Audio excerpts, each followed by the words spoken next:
하나님의 말씀은 구약 사무엘하 6장 1절에서 5절까지 말씀입니다. 한 절씩 교독하겠습니다. 다윗이 이스라엘에서 뽑은 무리 3만 명을 다시 모으고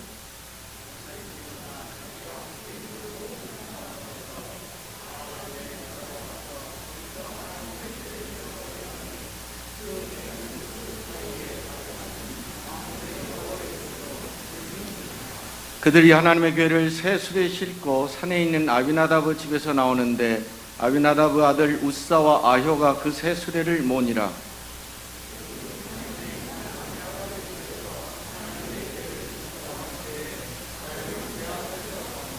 함께 봉독합니다.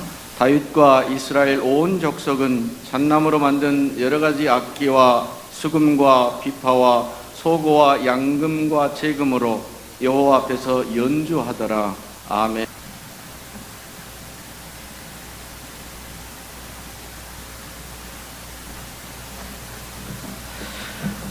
박수 소리가 70점밖에 안 돼가지고 노래는 90점으로 불렀는데 나중에 맞추고 가실 때 20% 더 박수 쳐주시기 바랍니다. 그동안 코로나 때문에 우리의 예배가 자꾸 주춤거리고 또 교회 행사들 다 올 수 없게 했잖아요. 그죠? 이 여름이면 아이들이 벌써 여름 성경학교를 마쳐야 될 시기인데 여름 성경학교는 커녕 주일날 못 노는 아이들도 지금 있는 거 보면서 참 안타깝습니다만은 서울에 있는 뭐 어떤 교회처럼 그렇게 우리는 예배 드리지 말고 정말 정부가 인정하는, 오늘도 또 왔다 갔다 하더라고요. 시에서 QR코드 하는 교회는 처음 봤다고 목포에서 또 이야기를 하니까 우리가 할 수 있는 만큼 최대한은 하고요. 그죠? 또 조심할 것 조심하면서 우리의 이 예배를 잘 지켜나갈 수 있길 바랍니다. 그래서 헌신 예배를 다시 시작하는 이유도 사람들 많이 모이라는 것보다는 우리가 할 수 있는, 우리가 하나님께 고백하는 것들, 뭐 이렇게 모여서 식사하고 하는 그런 것들은 아니니까, 그래서 헌신 예배를 다시금 또 복귀하려고 하는 마음에 당에서부터 다시 지금 시작되어졌습니다. 숙종 시절에 형조 참판을 지냈던 송징은이라는 사람이 있습니다. 이 사람이 적었던 김덕생의 행장이라고 하는 책이 있습니다. 쉽게 이야기하면 이 김덕생이라는 사람의 업적, 그런 책이겠죠. 거기에 보게 되어지면은 조선 태종 때 이성계 다음 그 아들 이방원이가 이제 두 번째 왕이 되잖아요. 그 태종 때 이 김덕생이라는 신하가 하나 있는데 무관입니다. 휴영청 달 밝은 밤에, 가을날 밤에 이 태종이 이제 바람을 좀 쐬려고 가마에 올라타고 궁궐 뒤쪽에 있는 숲을 이제 거닐고 있을 때, 그때 갑자기 저쪽에서 호랑이 한 마리가 왕이 올라가 계신 그 가마를 쥐고 있는 그쪽을 향하여 막 달려오는 겁니다. 여러분 어떻게 하셔야 되겠어요? 그 순간 모두가 꿈쩍을 못하고, 그죠? 뭐 사람이 달려오면 어떻게 막아나서겠는데 호랑이가 달려오니까 꿈쩍을 못하고 있습니다. 그때 그 광경을 보고 있던 신하 김덕생이 자신이 가지고 있던 그 무관이니까 활을 뽑아서 왕을 향하여 달려가고 있는 그 호랑이를 향하여 시위를 당겨서 활을 팽 쏘았습니다. 어떻게 됐을까요? 어떻게 됐습니까? 호랑이 맞아 죽어야지, 그죠? 그래야 이제 이 이야기가 되죠, 그죠? 위기 일척즉발이었잖아요. 나라의 임금이 지금 호랑이에게 큰 위협에 빠진 그 상황에 이 김덕성이라는 사람이 화살을 쏘아서 그 왕을 향해 달려가고 있는 그 호랑이를 맞추어 태종을 이제 살려냈단 말이에요. 자, 그러면은 이제 여러분들 어떻게 그 다음 이야기가 어떻게 될까요? 임금을 살렸으니, 그죠? 거기에 대한 후한 상이나 공덕으로 이제 취하할 거 아니에요. 그죠? 근데 이 사건 때문에 이 조선의 조정이 한바탕 시끄러워지고 난리가 났습니다. 비록 임금을 구하는 구국공신이 될 만한 공을 세웠잖아요. 그죠? 임금을 구했으니, 임금은 곧 나라니까 엄청난 공을 세웠다고 할 수 있는데, 구국공신으로서 김덕생에게 상을 주어야 한다라는 그런 조정의 대신들도 있는 반면에, 또 어떤 대신들은 뭐라고 이야기하냐면은 치존하신 임금을 향하여, 임금이 있는 그곳을 향하여 활을 쏘았다는 거예요. 이건 대역죄인이라는 거예요. 위급한 상황이지만 그러나 감히 임금을 향하여 활 시위를 당겨서 쏘았다라고 하는 거예요. 자, 이 대역죄인이라고 하는 것과 공을 세운 공이 있다. 이 두 가지가 팽팽하게 막 이제 싸우는데 결론은 어떻게 났을까요? 자, 한번 우리도 투표해 봅시다. 그러면 상을 주어야 한다. 상 줬다. 한번 손 들어 보십시오. 뭐 크게 안 들어도 되고 막 이렇게 가볍게 들어도 됩니다. 한 분, 두 분, 세 분, 네 분, 다섯, 여섯, 일곱, 여덟, 아홉, 대충 한 12분 정도. 자, 대역죄인이다. 그를 처형해야 된다. 역시 우리 장로님들은 센스가 있어가지고 그죠. 자, 이 조정에서 결정난 것이 뭐냐면은 임금을 살렸던 이 김덕생이지만은 그러나 왕을 향하여 활 시위를 당겨 활을 쏘았다라고 하는 그것의 대역죄를 이제 물어서 그를 사형시켜 버립니다. 처형시킵니다. 그래서 기록에 보게 되어지면 이 김덕생이 선체로 목이 참수당하여 날아가고, 그 시체를 한양 근방에 누군가가 데리고 가서 묻어 주었다고 되어 있거든요. 이해가 안 되죠. 아마 지금 이 처사와 결정을 했다고 한다면, 이게 만약에 법정에서 이런 일이 발생했다고 한다면 오늘하고 난리가 났을 거예요. 그죠? 요즘에 90m 보험 든 아내와 그 뱃속에 아이가 죽고 자기가 사고를 내가지고 그것 때문에 보험금 타는데, 이게 이제 법정 가가지고 막 지금 한참 난리더라고요.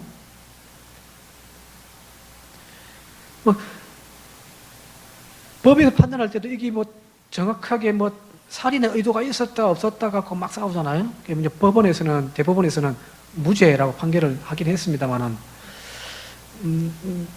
여러분 걱정은 안 하셔도 됩니다. 저희들은 보험금이 별로 없어서 아예 붙어 있는 게 지금, 만약에 어느 날 집사람이 보험금 좀 올립시다라고 하면은, 그죠? 여러분들, 그죠? 의심해 봐야 되겠죠. 그죠? 자, 오늘 살고 있는 우리의 이성적인 판단에 의할 때에 이 김덕생을 조정이 후한상은 주기는커녕 오히려 대역죄인의 죄를 뒤집어 씌워서 극형을 시켰다라고 하는 것이 이해가 안 됩니다. 그래서 어떤 사람들은 말합니다. 이 조선시대가 지나친 왕권주의에 사로잡혀 있다라고도 이야기하는 사람이 있고요. 또 무지몽매한 그 비현실적인 그 어떤 유교의 그 정신에 빠져버렸다라고도 이야기를 하는 사람들이 있거든요. 그런데 물론 그렇게 볼 수도 있지만, 또 한편 물론 그렇게 보는 것이 또 합당할 수도 있지만, 또 한편 옛 사람들을 탓하기에 앞서서 먼저 이 사건을 통해서 우리가 옛 성인들, 옛 조상들의 삶의 중심이 무엇이었는지를 한번 살펴볼 수는 있단 말이에요. 이것이 옳다 그렇다를 떠나서 이 사건을 통하여서, 이 판결을 통하여서 우리 조선시대의 선조들의 삶의 중심에 뭐가 있었는지를 알 수 있다는 거예요. 그건 뭐냐면은 바로 한 가정, 한 사회, 한 국가를 이끌어 나가는 삶의 지성소에 관한 문제예요.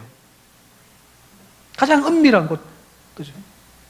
그러니까 지성소를 굳이 하나님의 자리라고, 성소의 가장 은밀한 자리라고 이야기하지 않더라도 삶의, 각 개인의 삶에 가장 중요한 지성소가 다 있단 말이에요. 그게 뭔지를 우리는 이 이야기를 통해서 알 수가 있단 말이에요.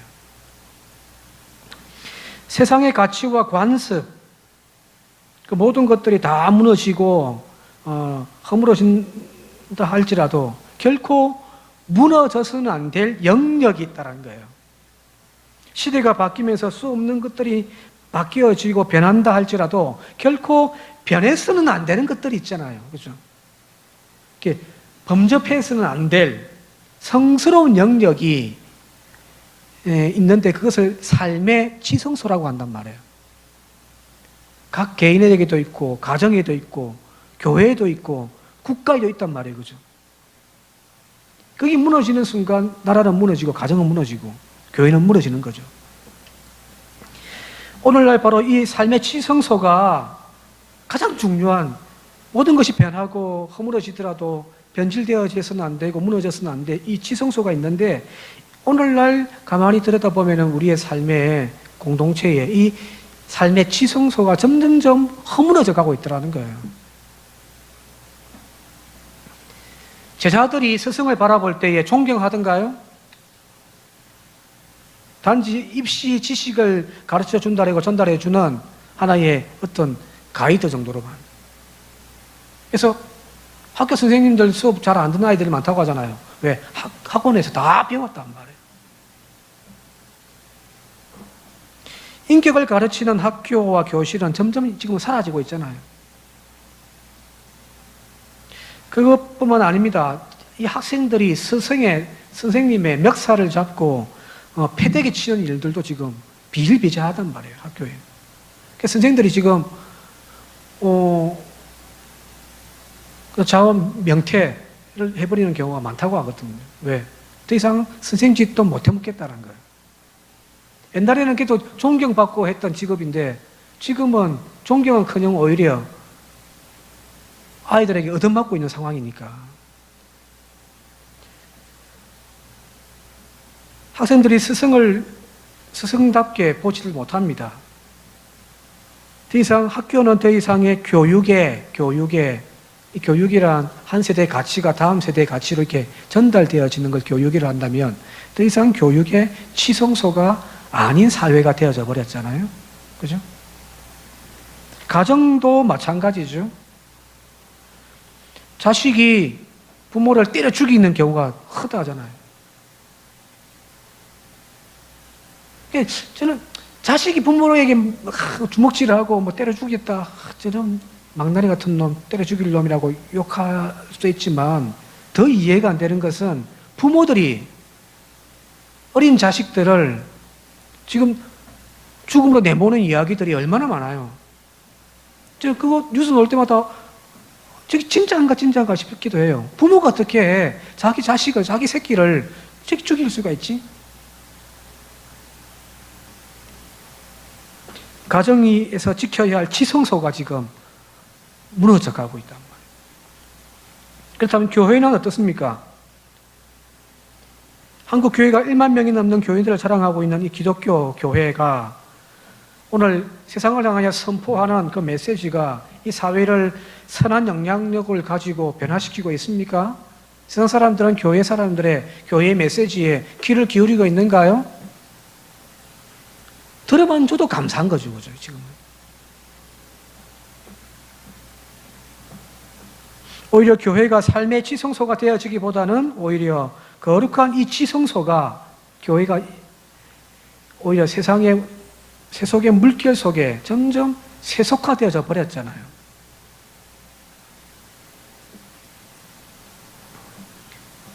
하나님의 말씀이 선포되어지고 그 말씀이 세상을 변화시키고 사람의 인생을 바뀌어 놓고 그 지성소를 다시 회복하는 능력이 나타나야 되는데 웬걸요? 말씀은 그냥 귀로만 듣는 은혜. 말씀의 은혜 받습니까? 말씀에 변화되는가요? 말씀을 전하는 저도 변화가 안 되는데.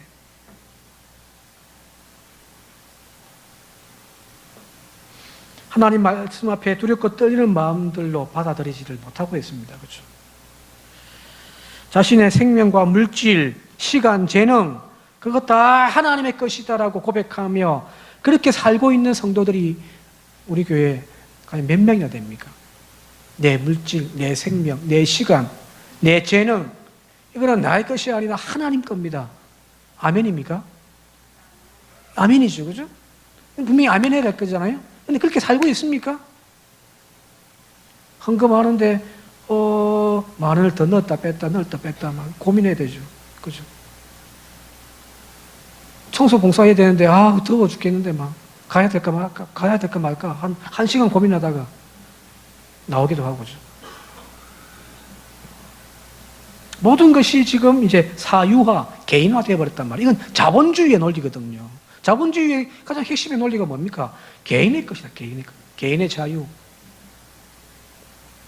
공동체의 것이 아니라 개인의 것이단 말이에요. 그 소유를 인정하는 것이 자본주의 아닙니까? 지금은 자본주의가 교회 안에서도 신이 되어져 버렸습니다. 더 이상 예수를 따르기 위해서 자기의 생업의 수단이었던 배와 그물을 버리고 예수를 쫓았던 베드로의 이야기는 한국 교회에 얼마나 찾아볼 수가 있겠습니까? 지난주에 총회 공청회를 했거든요. 올해는 총회장, 부총회장 또 선출도 하고 또 4년마다 한 번씩 총무를 선출하니까. 근데 이제 총회장, 부총회장은 그래도 한 명씩 나오는데 총무는 3명이 나왔어요. 보통 보면 3명, 4명씩 나와요. 이렇게 이제 경쟁이 되잖아요. 그래서 이제 그 사람들 불러놓고서 이제 온라인 이제 해가지고 공청회를 했단 말이에요. 근데 가장 뜨겁게 나온 이야기가 몇 가지, 한 2가지가 있는데, 한 개는 우리 수유리 아카데미 하우스를 어떻게 매각할 건가, 그 이제 재산 문제, 또 한 가지는 한신대 문제거든요. 지금 우리 교단의 신학교의 학생들이 입학을 안 합니다. 한 60명 정원이면 절반, 한 30명 정도 들어와요. 근데 이 들어오는 30명도 뭐 하냐면은, 그 종합대학이기 때문에 1전공, 2전공을 할 수 있거든요. 전과를 해버립니다. 그러니까 이 과에 들어갈 성적이 안 되니까 신학과로 들어와가지고 1, 2년 하다가 그냥 전과를 해버려요. 그러니까 신학과로 졸업하는 학생들이 지금 없어요. 그렇게 드뭅니다. 대학원도 지금 숫자가 확 줄어들어가지고 배출되어지는 앞으로 목회자들의 숫자가 아주 심각할 정도. 앞으로 정확하게 5년 뒤에 베이비붐 세대가 우리 목사님들 한 5년 뒤에 은퇴하시면 그 뒤에 수급이 어려워질 거다라고 지금 이야기를 하고 있거든요. 자, 오늘 우리는 그런 세대에 살고 있어요. 내 배, 내 검을 버려두고 내가 주님 따르겠습니다. 사람 나는 어부가 되겠습니다. 따르는 베드로의 이야기는 오늘날 이제 우리 다음 세대에는 점점 사라져 버리는 거죠. 왜? 부모들이 그렇게 가르치고 살았거든요. 여러분 물어볼게요. 여러분들의 삶의 장소들 중에 내가 관계 맺고 살아가는 이 장소들 중에서 교회는 몇 번째 순위에 들어가 있습니까?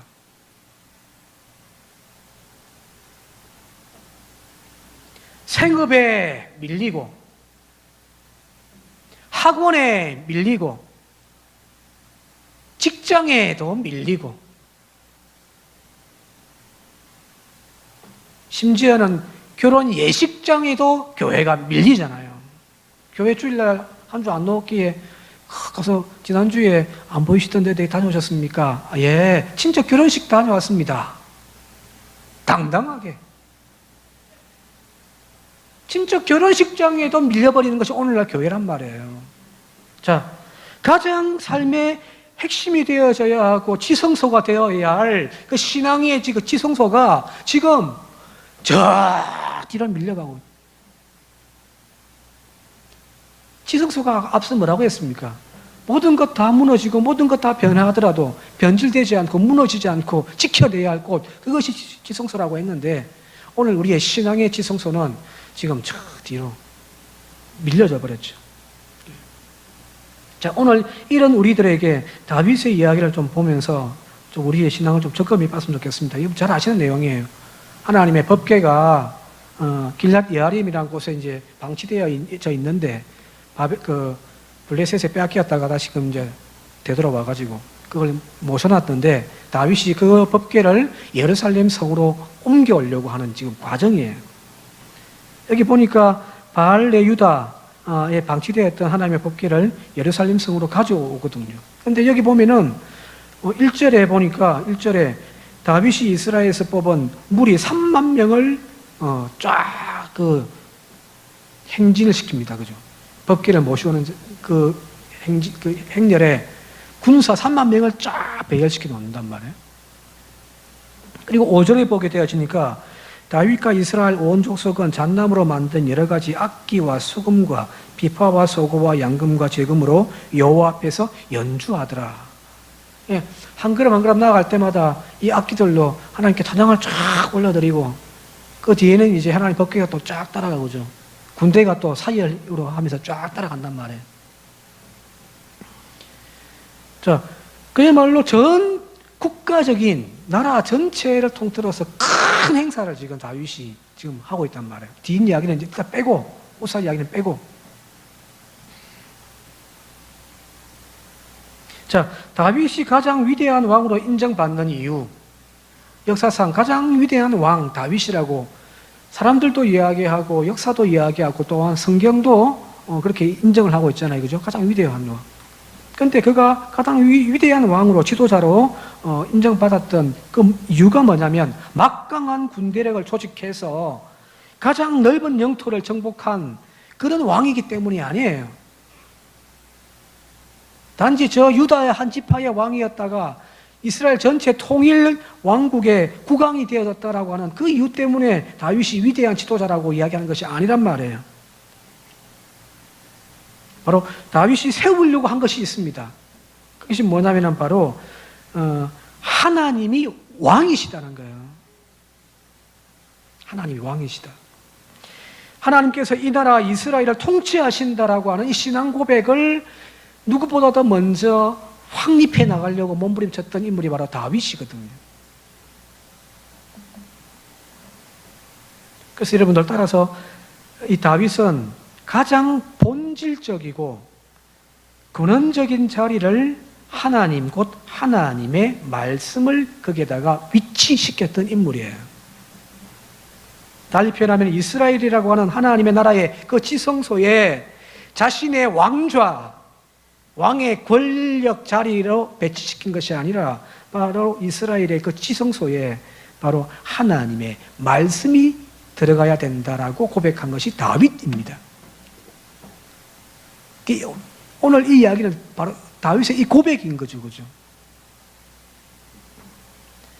다른 것 다 무너져도 하나님의 약속과 계명만은 무너질 수 없다. 바로 이것이 이스라엘의 정신이며 이스라엘의 힘이다. 왕은 섰다가 무너지고 사라지지만 하나님의 말씀은 영원하다. 우리가 붙들어야 할 이 민족의 지성소는 바로 이 하나님의 말씀이다. 그래서 하나님의 말씀을 우리 자신의 민족, 자신의 또한 통치 왕궁의 가장 내밀한 곳, 바로 그 지성소에다가 갖다 놓는 지금 이야기입니다. 그죠?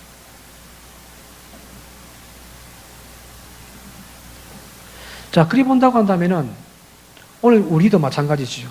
훌륭한 지도자는 어떤 사람인가? 훌륭한 지도자는 어떤 사람인가?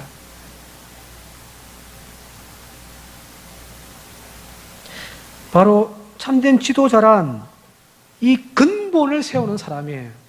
근본을 세우고 또 그 근본을 지키기 위하여 목숨 걸고 지성소를 지켜내는 사람입니다.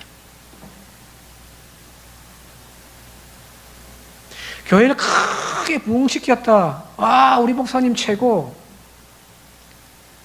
라고도 이야기할 수 있지만 그거는 두 번째, 세 번째 조건인 거죠.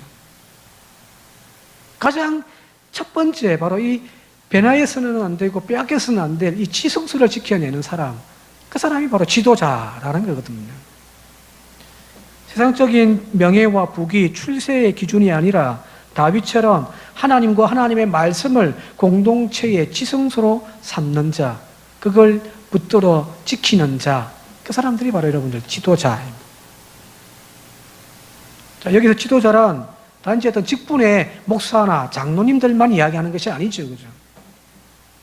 여러분, 한 사람 한 사람들이 다 바로 지도자들이에요. 가정에서는 가정의 지성소를 지키는 지도자들이에요. 내가 바로 세지 못하니까 내 가정이 무너져 버렸잖아요. 왜? 지성소를 우리가 세워야 할, 지켜야 할 그 지성소를 함부로 다루어 버렸잖아요. 거기다가 돈을 갖다 넣어버리고, 거기에 술세를 갖다 넣어버리고, 그죠? 근데 그 지성소를, 내 가정의 지성소를 다시금 하나님의 말씀으로, 하나님으로 다시금 세울 수 있는 그 사람이 바로 가정을 지키는 지도자들인 거죠. 그렇죠? 교회도 마찬가지입니다. 오늘 우리 교회 당회가 바로 이 목숨 걸고 지켜야 할 이 지성소를 지켜내는 그런 지도자들이 되어질 수 있길 바랍니다. 제가 봤을 때 우리 교회 장로님들 잘하고 계시잖아요. 그죠? 자, 이제 우리는 어떤 교회를 세워야 할까? 그 지도력을 가지고, 전에도 말씀드렸습니다만, 예수님께서 예루살렘에 올라가셨을 때에, 이제 6월절 맞추어서 생애 마지막 일주일을 앞두고 예루살렘에 올라가서 첫 번째 하신 일이 성전에 들어가서 그 성전에서 앉아서 장사하고 있는 무리들을 다 상을 엎어버리고 또 내쫓아 버리시잖아요. 그죠? 그리고, 율법학자들과 논쟁을 하면서 주님 뭐라고 말씀하셨냐면은 이 성전을 헐어라. 내가 3일 만에 다시 세울 것이다. 그죠? 자, 여기 이 성전을 헐어라. 내가 3일 만에 다시 세울 것이다라고 하는 이 단어에 전에 말씀드렸습니다만은 헬라어 두 가지의 단어가 나옵니다. 똑같은 성전이지만 히에론이라고 하는 단어가 있고 나오스라고 하는 단어가 있습니다. 히에론은 건물이에요. 건물. 헤롯이 엄청나게 많은 돈을 투자해가지고 화려하게 또 넓게 만들어 놓은 그 헤롯 성전, 그게 히에론이고요. 주님은 그걸 무너뜨리라는 거예요. 왜요? 그 안에는 하나님의 지성소가 비어있기 때문입니다. 봤잖아요. 주님이 하나님 앞에 기도하라고 올라가는데 보니까 그 성전에서 장사치들만 파는 치고 앉아있는, 또 종교 지도자들이라는 사람들이, 제사장이라는 사람들이 거기에 또 이득을 취하고 막 앉아 막, 거기 어디 하나님이 어디 있어요? 지성소가 무너져 버렸단 말이에요. 거기 히에론이에요. 그거 무너뜨려라. 내가 3일 만에 다시 성전을 세우겠다. 이때 말하는 이 나오스는 뭘까요? 바로 예수님 자신이거든요. 하나님이 임재해 계시고 그 하나님의 임재와 말씀으로 사역해 나가는, 그게 바로 성전이 되어지는 거죠. 자, 우리 산정교회는 어떤 교회를 세우실랍니까? 껍데기 화려한 히에론을 세우시겠습니까? 아니면 다시금 그 지성소가 회복되어져 있는 이 나오스를 다시금 지으실랍니까? 남들 교회 다 우리는 히에론 큰 교회 몇만 평, 몇백억짜리 건물이다라고 자랑하고 있을 이때에 우리는 이 나오스, 하나님의 지성소가 회복되어지고 하나님의 말씀이 채워져 있는, 또 그것을 지켜내는 당회와 성도들의 그 어떤 영적인 열정들, 그걸 자랑하는 교회가 되어질 수 있길 바랍니다. 그래서 이제 장로님들이 바로 그 지성소를 지키기 위해서 몸부림치고 애쓰고 할 때에 여러분들 박수 보내주신다면 더 힘이 들어가지고 더 그 지성소를 지켜내지 않겠습니까? 그죠? 이야기 하나만 하고 마칠게요. 코로나 때 아마 거의 한 6주? 7주 가까이 교회가 모이지 못하고 예배 드려지 못했을 때 우리 장로님들 제 밖에 나가서 많이 자랑하고 이야기합니다. 매주 토요일마다 나오셔가지고 다 청소하시고 이거 다 닦으시고 꼼꼼하게. 제가 봤는데 우리 여신도들이 이제 순번으로 지금 청소하고 계시잖아요. 그죠? 근데 우리 여신도들이 청소하는 것보다 더 깨끗하게, 더 열심히 닦으셨습니다. 왜요? 비어있는 성전을 지켜야 한다는 거잖아요. 그죠? 그렇게 애쓰고 수고하는, 그래서 그 지도자를 인정해 줄 때 바로 그 교회는 건강하게 세워져 갈 줄 믿습니다. 바로 그런 아름다운 전통, 아름다운 신앙이 다시금 이 교회를 통하여서 세워져 갈 수 있기를 주님 이름으로 축원드립니다.